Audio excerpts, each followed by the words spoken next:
Hi అందరికీ నమస్కారం. ఈరోజు ఒక మంచి డైలీ రొటీన్ వ్లాగ్‌తో మీ ముందుకు వచ్చానండి. రోజు మన జీవితంలో ఎన్నో పనులు చేస్తూ ఉంటాం. అవన్నీ సాధారణమైన పనులే అనిపించినా, మన రోజు అందంగా నడిపించేవి అవేనండి. ఉదయం లేవంగానే ఇంటి పనులతో నా రోజు మొదలవుతుంది. ఉదయం సమయం ఎంత ప్రశాంతంగా ఉంటుందో గదా!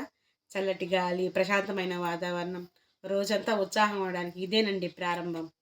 ఇక ఉదయం పనుల్లో భాగంగా ఇంటిని శుభ్రం చేసుకోవడం మొదలుపెట్టాను. ఇంటిని శుభ్రంగా ఉంచుకోవడం మనసుకు చాలా ప్రశాంతంగా ఉంటుంది. ఇంటి పని ఎంత చేసినా మళ్ళీ చేయాల్సిందే. కానీ మన ఇంటి కోసం, మన కుటుంబం కోసం చేసే పని కాబట్టి ఆ కష్టంలో కూడా కొంచెం ఆనందం ఉంటుందండి. కష్టే ఫలి అంటారు కదా! మనం కష్టపడితే దాని ఫలితం తప్పకుండా ఉంటుంది. ఇలా ఒక్కో పని చేసుకుంటూ నా ఉదయం సమయం గడిచిపోతుంది. బయటకు చూస్తే చిన్న చిన్న పనులే అనిపిస్తాయి. కానీ ఇవన్నీ కలిపితే ఒక రోజు మొత్తం ఎంత పనుంటుందో మన ఇంటి ఆడవాళ్ళకి మాత్రమే తెలుసండి ఇది. ఇంట్లో అందరికీ నచ్చేలా వంట చేయాలి కదా!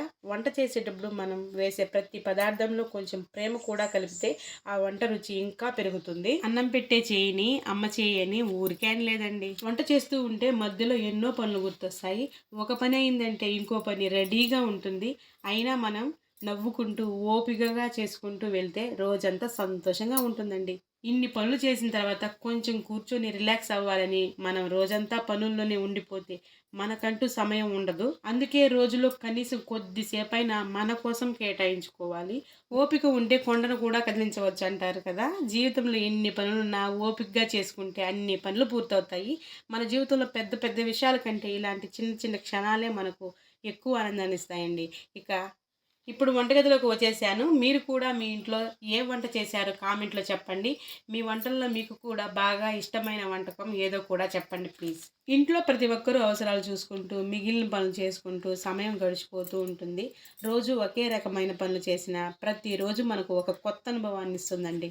నిదానమే ప్రధానం అన్నట్టుగా ఏ పనైనా తొందరపడకుండా ప్రశాంతంగా చేసుకుంటే తప్పులు కూడా తక్కువగా జరుగుతాయి. మన జీవితం కూడా ఇలాగే ఎప్పుడు పరిగెత్తకుండా కొంచెం ఆగి మన చుట్టూ ఉన్న ఆనందాన్ని కూడా ఆస్వాదించాలి. ఈరోజు నా రోజులో నేను చేసిన పనులన్నీ మీతో పంచుకుంటూ ఉండడం నాకు కూడా చాలా ఆనందంగా ఉంది. వీడియో మీకు నచ్చితే తప్పకుండా లైక్ చేయండి, కామెంట్ చేయండి, నా ఛానల్ని సబ్స్క్రైబ్ చేయండి.